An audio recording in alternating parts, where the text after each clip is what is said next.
മരുമകനല്ല, എൻ്റെ മോനായിരുന്നു. കലാഭവൻ നവാസിനെ ഓർത്ത് വിങ്ങി രഹനയുടെ പിതാവ്. മലയാളികളുടെ മനസ്സിൽ ഇന്നും ഒരു നോവാണ് കലാഭവൻ നവാസിന്റെ വേർപാട്.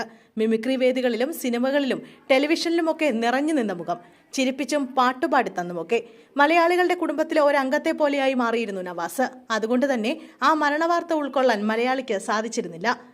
നവാസിനെ അറിയുന്നവർക്കെല്ലാം ഭാര്യ രഹനയെയും അറിയാമായിരുന്നു. ഒരുമിച്ചല്ലാതെ ഇരുവരെയും കണ്ടിട്ടുണ്ടാകില്ല. അപ്രതീക്ഷിതമായി കടന്നു വന്ന മരണം നവാസിനെയും കൊണ്ടുപോയപ്പോൾ ഒറ്റയ്ക്കായിപ്പോയ രഹനെക്കുറിച്ച് ഓർത്ത് കൂടിയാണ് മലയാളി വേദനിച്ചത്.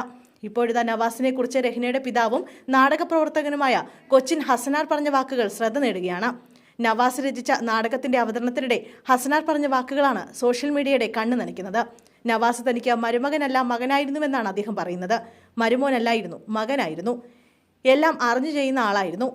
ഇതുവരെ ഒരാളെപ്പറ്റി മോശം പറഞ്ഞിട്ടില്ല, നീറ്റൽ തന്നുപോയി എന്നാണ് അദ്ദേഹം പറയുന്നത്. എനിക്ക് 2 പെൺകുട്ടികളാണ്. അതിൽ ഇളയാളാണ് രഹന. വീട്ടിലേക്ക് വന്നു കയറിയ ആൺമക്കൾ 2 പേരും നല്ല പുത്രന്മാരായിരുന്നു.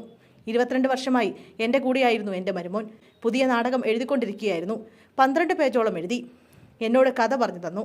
ഇപ്പോൾ ചെയ്തുകൊണ്ടിരിക്കുന്ന നാടകം മാറ്റി ഇത് ചെയ്യാമെന്ന് പറഞ്ഞു. പക്ഷേ അവൻ പോയി, അദ്ദേഹം പറയുന്നു.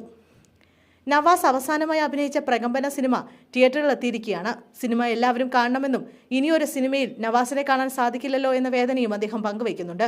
നവാസ് രചിച്ച ഇന്ന് എന്ന നാടകം കാണാനെത്തിയ നവാസിന്റെ സുഹൃത്തുക്കളെയും സഹപ്രവർത്തകരെയും കണ്ടപ്പോൾ സന്തോഷം തോന്നിയെന്നും ഹസനാർ കൂട്ടിച്ചേർക്കുന്നുണ്ട്.